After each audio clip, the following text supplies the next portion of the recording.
Paco Francisco Morell. I will give you also some tips about myself. I'm an agronomist by education and by vocation.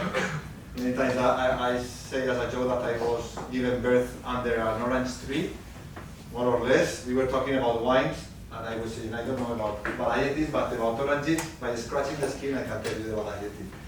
So I really very connected to season production. We can organize it. Yep. Anytime. I will be glad. Actually, I love to find old varieties, and the smell of an old variety after many years. It's something. Give some guys from South Greece and of course from Cyprus. So a lot of oranges. Very good. I'm from Valencia, which is traditionally more than 100 years old tradition of growing oranges. And personally, I'm from a town in the east coast, in Valencia, south of Valencia, where we grow oranges, and for the last 10 years, you know, the green gold fever, avocados. So also trying to grow some avocados. Personally, in the weekends I keep myself busy with the farm, family farm at home. But before nowadays that I'm working for ICL and I'm based in my hometown, I traveled or I lived a little bit around the world, and this is what, as an introduction of myself, more or less where I was in the past over the last 15 years. Blue is the places where I did either some part of my studies or professional experience. So I'm from Spain, but I studied in England and in France. Then I was for the period of time based in the Netherlands when I joined ICL, where the headquarters for Europe are. Sometime before in the US, and I put some pictures because it's the farming systems, and I like this expression. I know it's an old one from the 70s or the 80s, but I think now it's coming back again to talk about farming systems. Because in the end it's about dry land or doing cereals for 2 tons of barley with a certainty of once every 3 years not harvesting at all because of drought. About rice in Valencia as well.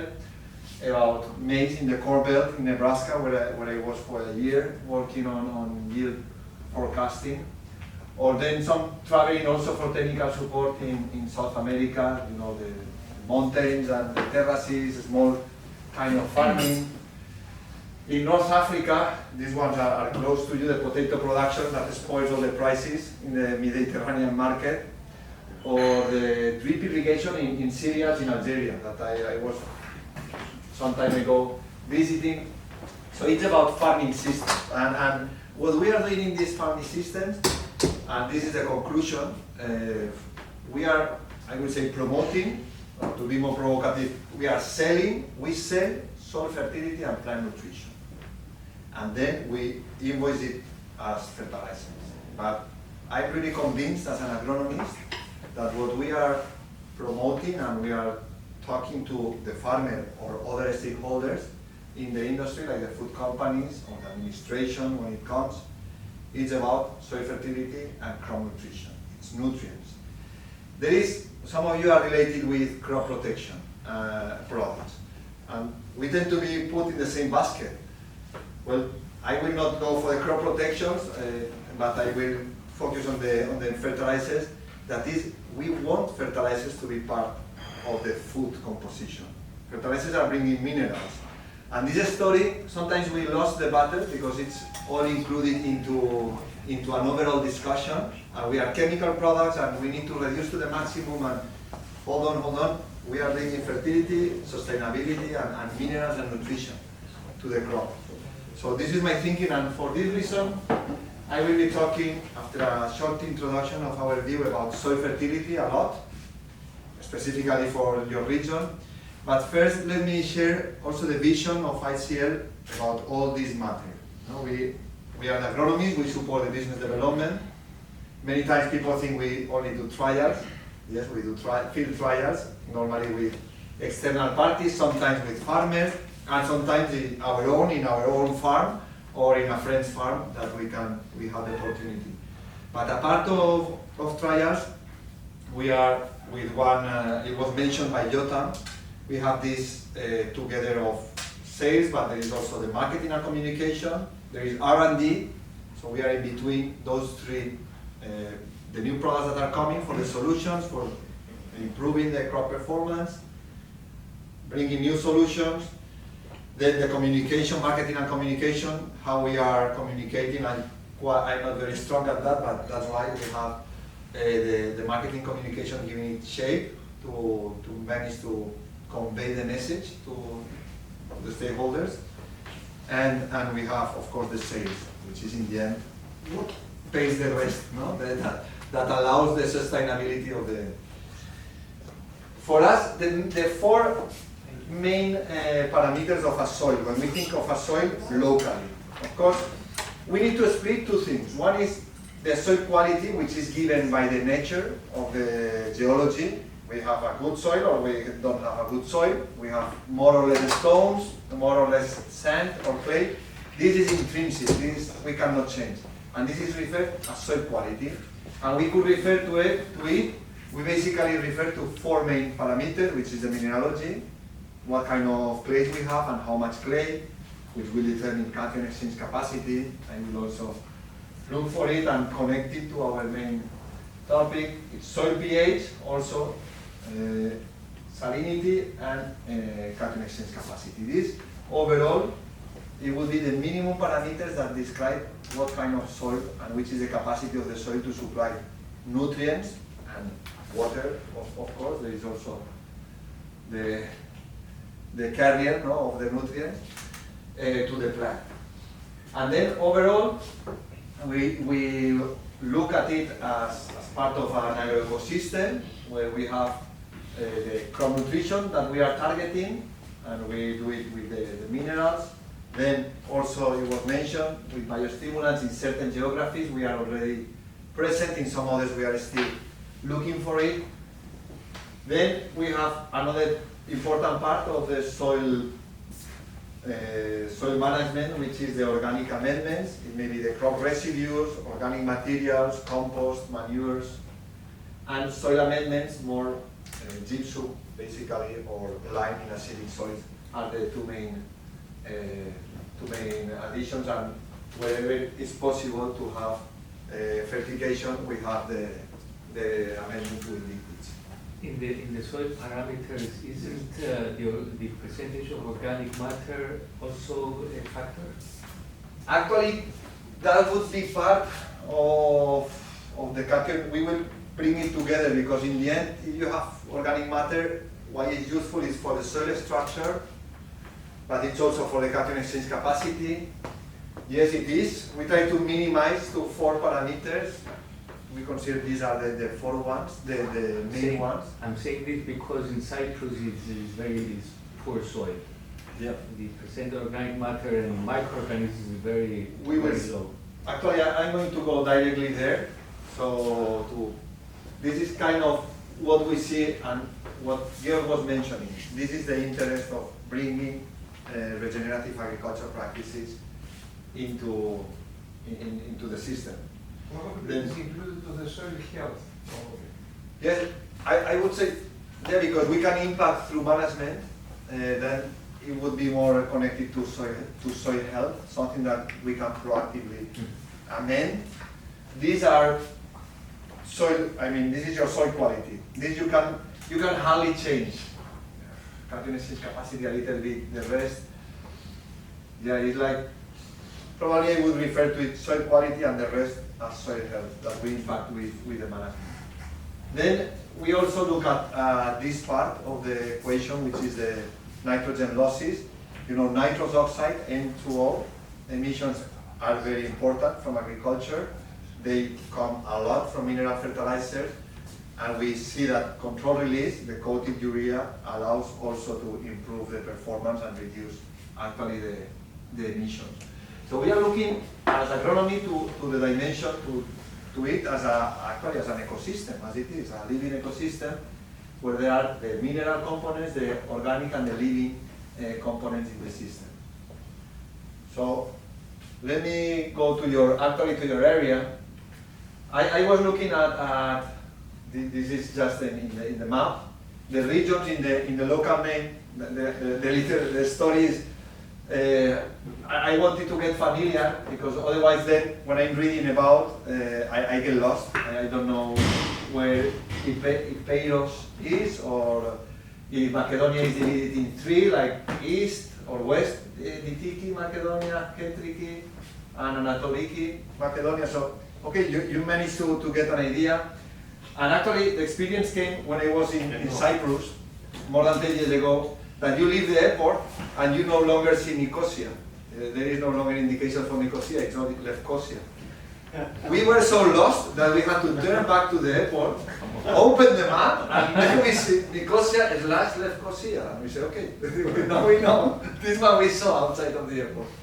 So, yes, just to get familiar with, of course, with the local name. So, okay, these are your regions, but then, as an agronomist, what is soil and weather? So, what is more or less, and I will look to those, to actually pH. It's mostly calcareous soils with pH above 7. This all comes from soil grids. This is the greedy data. These are not data for local management. These are, just to get an idea, general idea. And this is in the surface that we have a pH. Then when we go deeper in the soil, we see that in Cyprus it's incredible. And I don't know, maybe there is some error or some uncertainty in this, because this higher pH, okay, it can be the petrocalcic that we usually have under the top layer. But however, when we were going deeper, 60 to 100, in Cyprus, I don't know why, I guess it's part of the error of this platform. And in some other areas it's changing as well. But in the end, calcareous soils mostly is, yes. You have an idea of No, how to interpret? I cannot read the. This is soil pH at the soil surface, deeper, or The blue is high pH or? at the beginning, yes, 515. After the soil surface, it's higher pH, 8, 8.5. But then deeper, I don't know why it's again 7. I guess 7 is the kind of value when they don't know what is it. 7. So there is a lot of error. It's not for local management, but to get an idea, okay, we are on it's very, very similar to the kind of soils that I'm familiar with.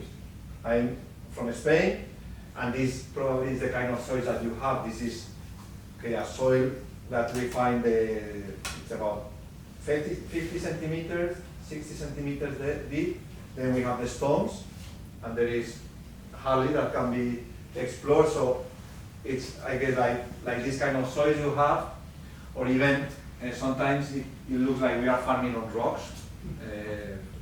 This one was the extreme that I found. It's actually a mulch of rocks.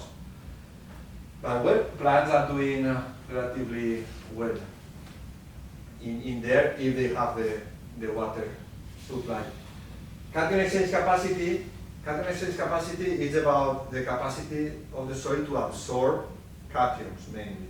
Calcium, magnesium, potassium, as well as hydrogen, but they end up being lost. Ammonia, it ends up being nitrified in the soil, but it's about holding fertility. That's the cation exchange capacity. And then this is the average. It's in millimoles. I usually see more in milliequivalents, but okay, it's in the end on the range, so it's not bad, the capacity, because we have some clay. So what happens when, and this connects directly with our solution, no? There is this balance of the soil solution and the clays together with the organic matter, these aggregates that are holding actually the minerals, and there is this balance between the soil solution and the clay particles that are keeping this. When we apply fertilizer, we are suddenly increasing gently or little by little, depending on the type of mineral that we are using.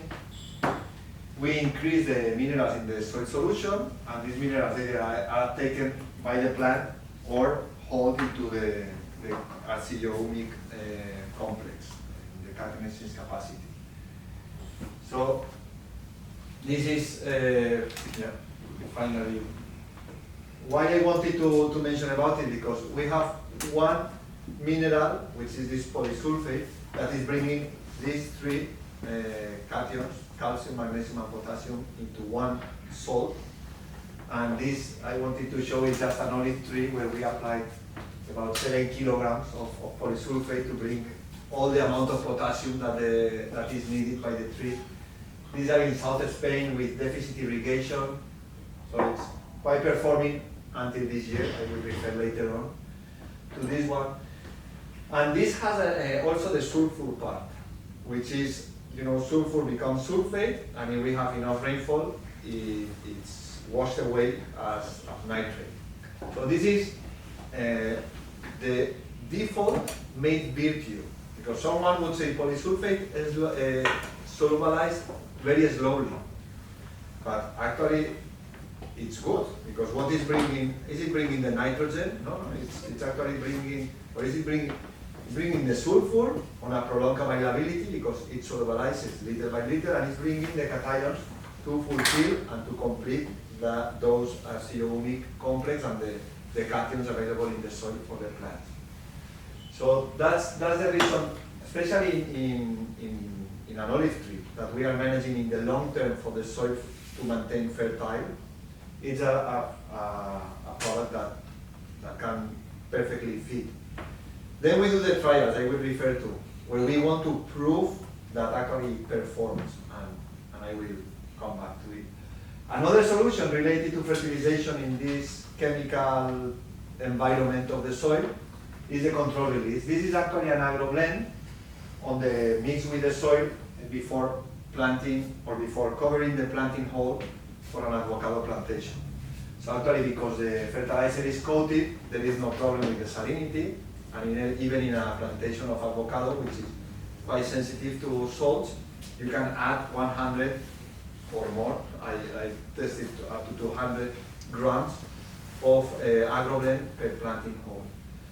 Again, actually, I imagine the capsule of the control release as additional cation exchange capacity, temporary additional cation exchange capacity, because actually that's it. It's a little ball inside the soil that is releasing gently as the nutrients are depleted in the soil and controlled.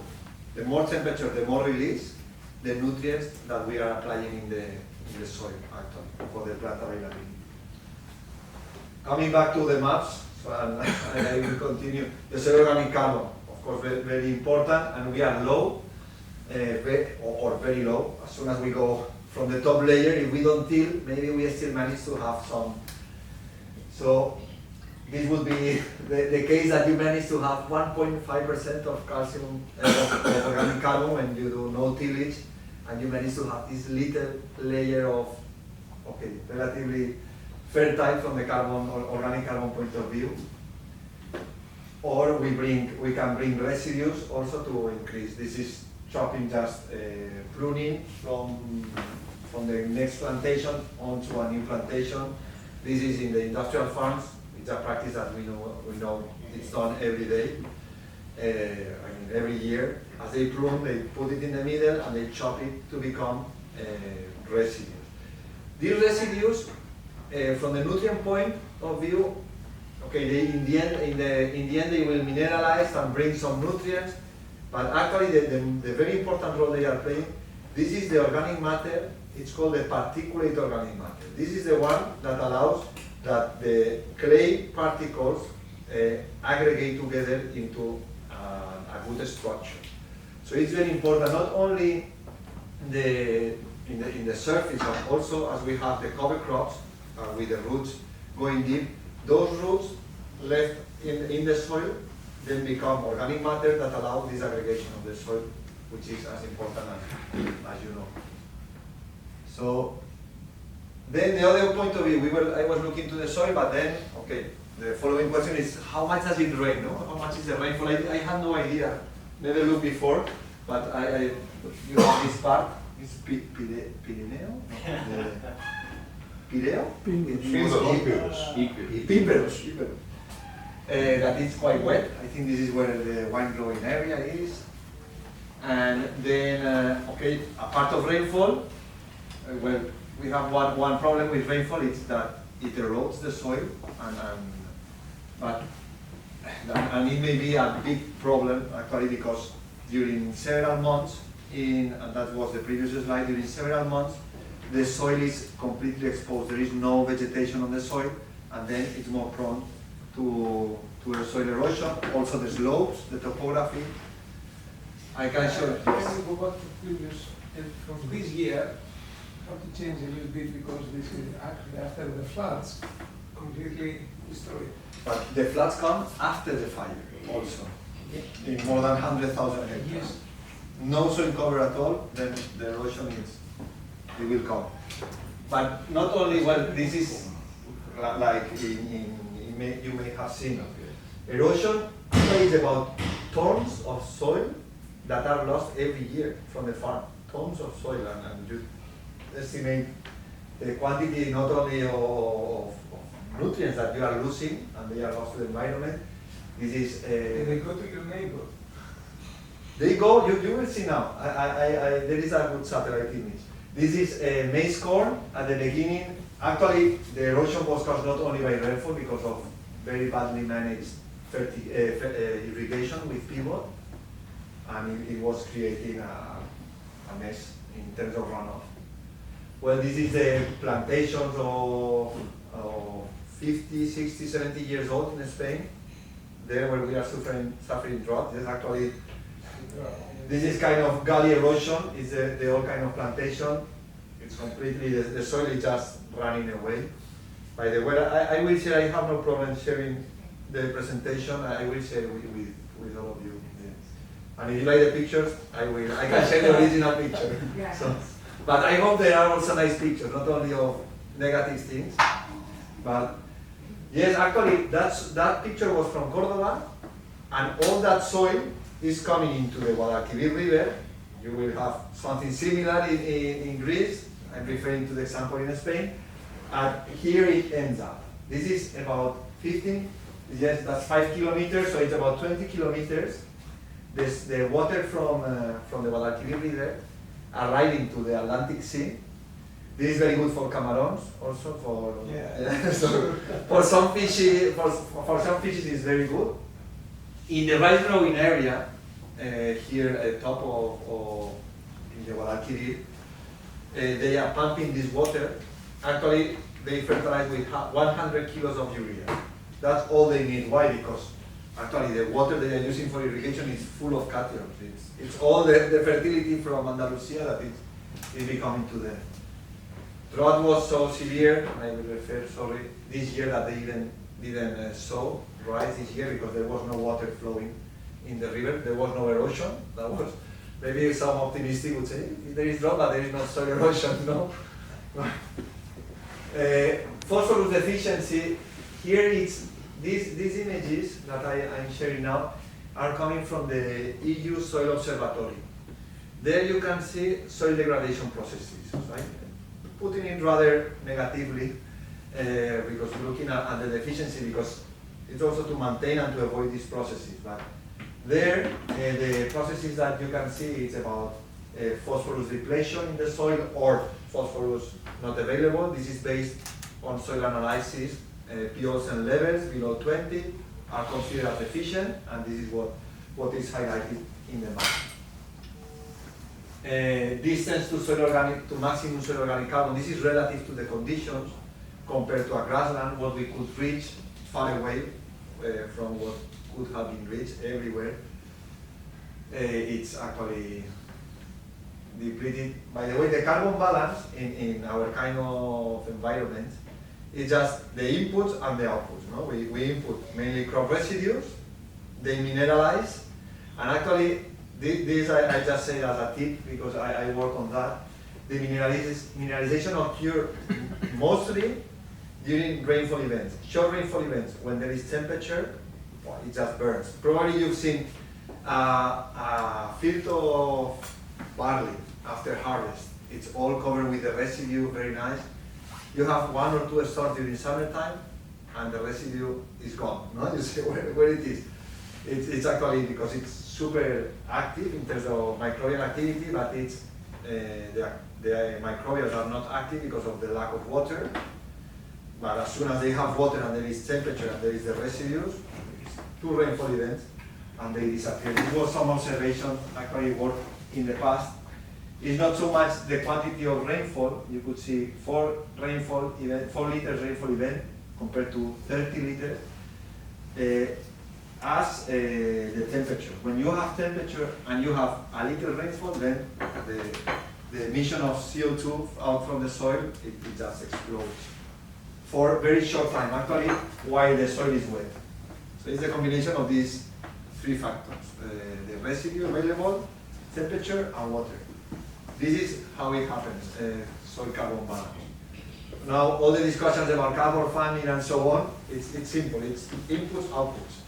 And then, from this EU Soil Observatory, they put together all the degradation processes, and they said, okay, if there is one degradation process is in place, soil degradation process in place, that soil is not healthy. It has too little phosphorus, or it has little soil organic carbon compared to what could be achieved. And from there, it comes this statement of 60% of the soils in Europe are unhealthy.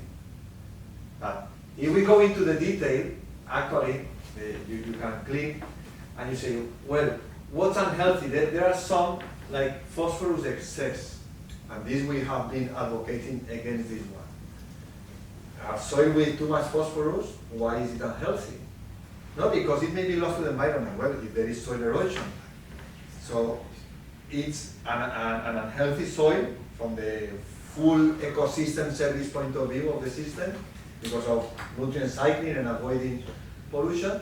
If it's prone to erosion. So if there is erosion, okay, it matters how much P you have in your soil, because as much soil as you lost from your farm. But it has been a little bit, I would say, overestimate of what's unhealthy, because there is no real relationship.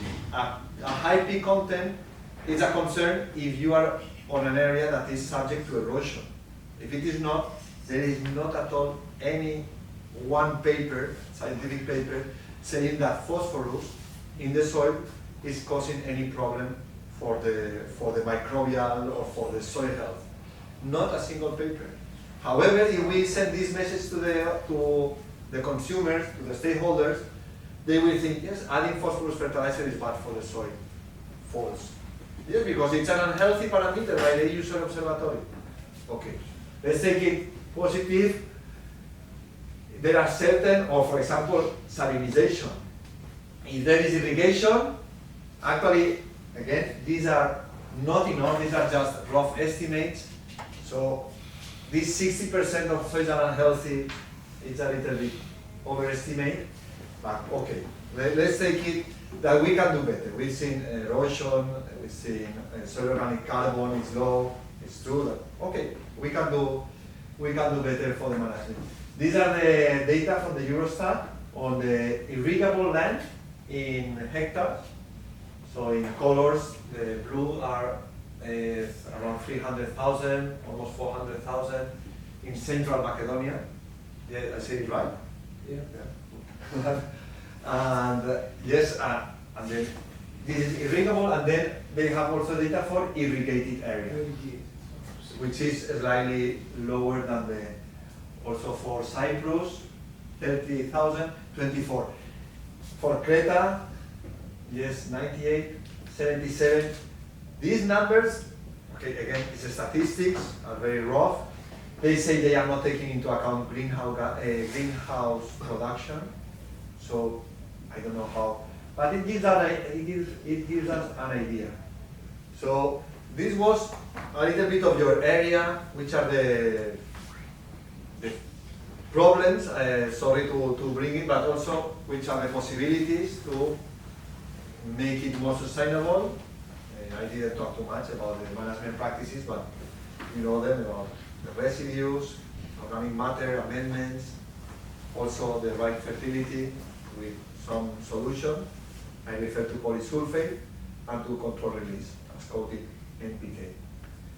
And I will refer to some experiences, but before referring to the experiences, any comment or something you consider we should take into account when we talk? It's a general view, no? So we have irrigated agriculture in some areas, we have rain-fed with the problems. I see soil erosion, that's my point of view, it's always underestimated. We are going to some very specific parameters of soil, when actually the big loss is happening on a big pipe through soil erosion, no? And then we are going to see if the earthworm is going deeper or is, yes, of course it's interesting and it's important.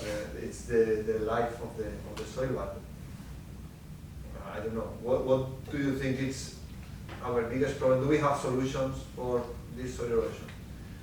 Okay, then for the fertility, for maintaining the fertility, I wanted to say a fertilizer that is different, as it is polysulfate, that if we apply on the soil surface, we can see for months.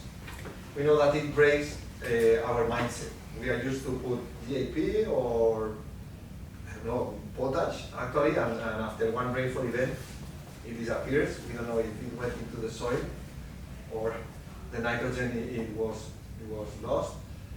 But then when it comes to this mineral fertilizer, it's a kind of long-term management of the soil fertility. This is the message. And it's about prolonged availability. So this term, prolonged availability, is what in ICL, when we come, we put it as a virtue. And again, we are all positioning this product as part of a PK or maybe as part of an organomineral fertilizer. And this is the benefit or the positive point. And I will go to some examples of whether it was or not. The control release, yeah, consider it as the temporarily increased capacity of the soil to control, supply the nutrients, all nutrients. In the case of Agromaster, it's focused on nitrogen, which is the main one that is lost, and that we need this control availability. In case of NPK for the planting hole of avocado, I will refer also, it's all nutrients. So again, it was a kind of review. I didn't talk about foliar, I didn't talk about fertigation, I will refer to it, which you are also involved. So there are, as you see, ICL is bringing a very wide portfolio. I'm focusing on the soil fertility part, but there are other parts that we need to continue. Maybe tomorrow, I took note of several topics that we need to address tomorrow. Carbon footprinting, fertilization plants, that I'm giving an example. So please, if there is any other topic about fertigation and water-soluble fertilizers, how they bring a solution.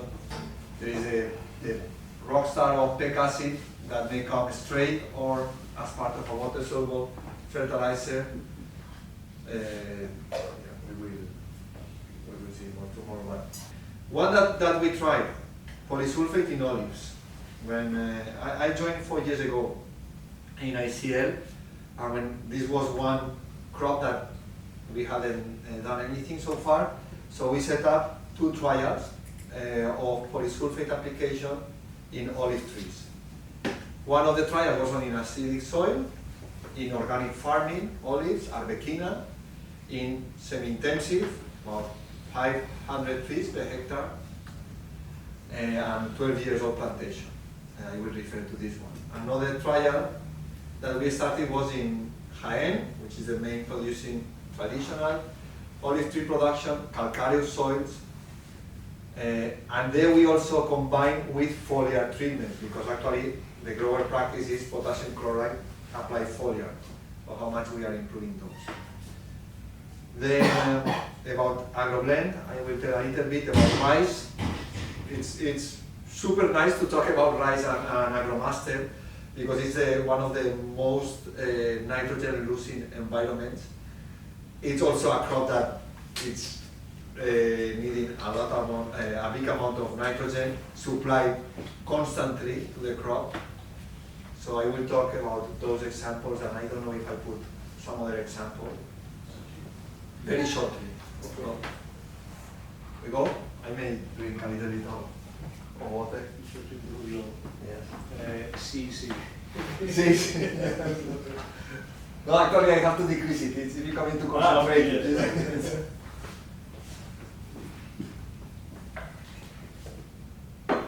Okay, so this was when we go, this is Casadeitos, it's a 3,000 hectare farm, and they were they are mostly doing olives and almonds on organic farming. They were under conversion to organic farming when we arrived to set up this experience, and they had three premises. First, they were clear that they wanted to keep yields, so they were ready to invest as much as possible on whatever solution. They also knew that they had to change more from fertigation to soil fertilization, so they need to for this conversion into organic farming. Fertigation, it's a complement. It cannot be if you try to complete the whole fertilization only with liquid products or the minerals that are allowed for organic farming. It can be very costly. And also the focus, which was the third point, we are focused on soil fertility and we want to improve soil fertility. So it's an increased focus on soil fertility. Those were the three premises of the plantation. What we suggested?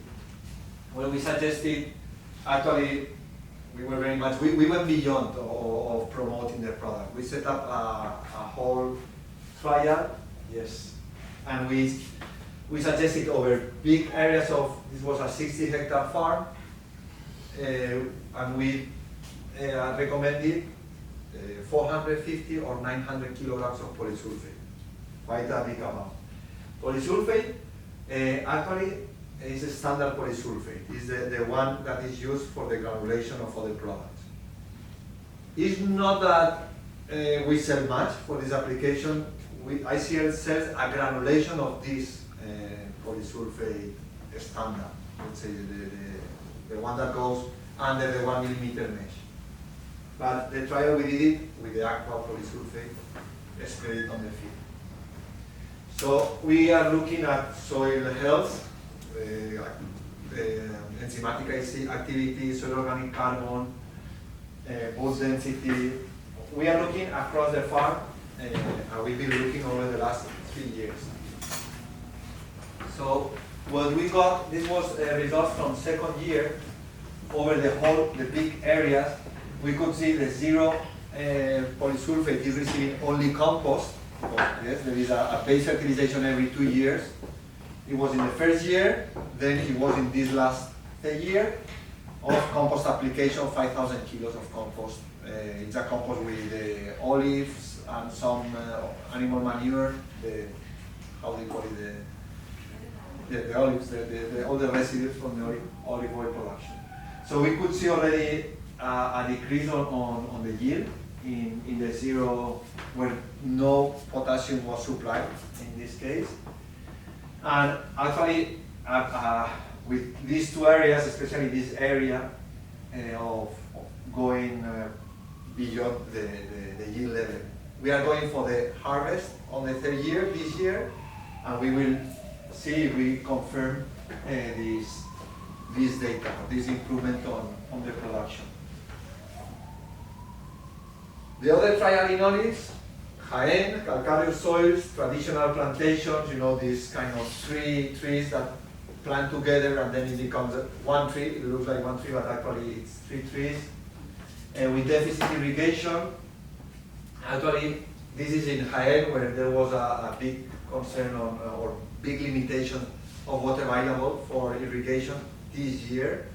And it's terrible what is going on. It's causing actually the high increase of the prices of olive oil is coming from mainly this area, Córdoba and Jaén, and the low productivity that this year is expecting. It will be 1/4 of the productivity. And you know that half of the production, more than half of the global production of olive oil is coming from Spain. So that's causing this. But coming back to the trial, what we did this time was on three strips, not as the other concept. The other one we go for a big 60 hectares area of trialing. We are monitoring the soil. I will be able to tell you more with all this data, with the harvest of the third year. And in this case, we went for strips of trees. And we went for combinations of complex foliar. Well, actually, this you see that this we are doing through IPI, which is International Potash Institute, which was an organism that ICL Works actually is part of. It's a kind of development organization based in Switzerland. So that's why the slides I took it, and it's still with the IPI colors. But here we are talking about a complex foliar, which is AgroLeaf, applied 2 applications with AgroLeaf Power High N, and the third application AgroLeaf Power High K, plus polysulfate standard. Then only the complex foliar, only the AgroLeaf, these 3 applications. The control with no supply of at all of potassium. The grower practice, which is the potassium chloride, and then the polysulfate powder without foliars, and granule, which is this 1 to 4 millimeters natural that we see in the pictures of polysulfate. And then, of course, potash solid. And we were comparing these strategies. I can show you, we have analysis of crop nutritional status. We have many other to come. This year, the harvest is going to be terrible. Actually, the 4th replication, which is uphill, there were no leaves. It's dramatic, the drop. They managed to supply about 400 cubic meters of water, which is just the tree surviving. But the production, still in the low part of the field, there is some production. But we are on the range, these are kilos per tree. This was 2021, which was a bearing year, and then 2022, non-bearing 2023. It had to be a bearing year showing the response, but it will be probably worse than 2022. No, probably not, it will be worse. The solution I'm showing, because there is, okay, on the first year we did not see any response, and on the second year we start seeing response of poly powder application actually, and poly powder combined with the AgroLeaf. These are the 12 trees that we have in the repetition, because it's 3, 3, 3, and 3, 4 blocks of repetitions. I say 5 trees, but we sample, we weigh the olive production in individual trees, the 3 in the middle. So we were seeing this positive trend that we were very looking forward to confirm on the third year. I don't know if we will simply need to wait 1 more year, or we will stay with the trends that we could see on 2022, on the second year after application. So it's a long-term strategy. It's 2 years strategy that we are bringing for the nutrient. Again, these results will be completed with foliar analysis and additional measurements that we did in the farm to be shared. This one is complete. Rice, I said, rice is very nice to work with Agromaster. And when we talk about Agromaster and rice, this is in variety Hotasendra, which is a typical Japonica variety, widespread over there. And this is a picture of the drone, and we were comparing reduced rates with Agromaster and with the conventional fertilizers, which is a conventional fertilizer applies fertilization plus 2 top dressing applications. So it's a big difference. Now we are comparing only a base fertilization with a control release. This one is 70% coated urea and 30% uncoated. So it's a big part of coated urea that is applied. Longevity, I think it's 2-3 months. I'm not sure if it's 2-3 months or 3-4 months. Sorry. Yes, and these are according to the repetition. What we see is in red, which are the Agromasters, here, and the controls in white. The controls, we could see the greening of the crop itself. It's much poorer, and instead, however, in the red one, where the Agromaster, there is the continuous supply, and you even can see visually the crop is doing better. When it comes to yields, these are the controls global practice with full rate, 80% rate, Agromaster on the range of 8.5, 1 ton more. So with no top dressing, only base fertilization, as said, it's our, I love to talk about it, and I will tell you 2 more trials with it, with a new coating. And then with the reduced rate. Okay, the big difference occurs at full supply, reaching the full potential, and then the control with no nitrogen. Here we can also calculate this, and we need to do this work. If we want to connect with food companies or with the stakeholders in the administration, and we want to say we are improving nutrient use efficiency, in this case nitrogen use efficiency, we need to talk about nitrogen use efficiency, which is simple, is with Agromaster compared to non-nitrogen, there is 3 tons, and I'm using 300 kilos of nitrogen. So for every kilo of nitrogen, I'm adding 10 kilograms of rice grain. So it's simple calculation, but it's some work that we need to do to connect with the work that Georg is doing, and then to connect with those stakeholders that we want to talk also to Kellogg's or to Numhems or Nomens in Spain. So all the rice producing companies, or actually the rice buying companies. These are about quality, no or positive effect, the control, more husk on the grains, so less rice, actually after milling. Again, I was saying, Georg, that we need to fulfill the story and say, okay, nitrogen use efficiency. For each kilogram of nitrogen we add with conventional, we get 100 kilograms of potato. With Agromaster, 120. Is it more sustainable or not? This is a story we are still working, writing, and we are having it.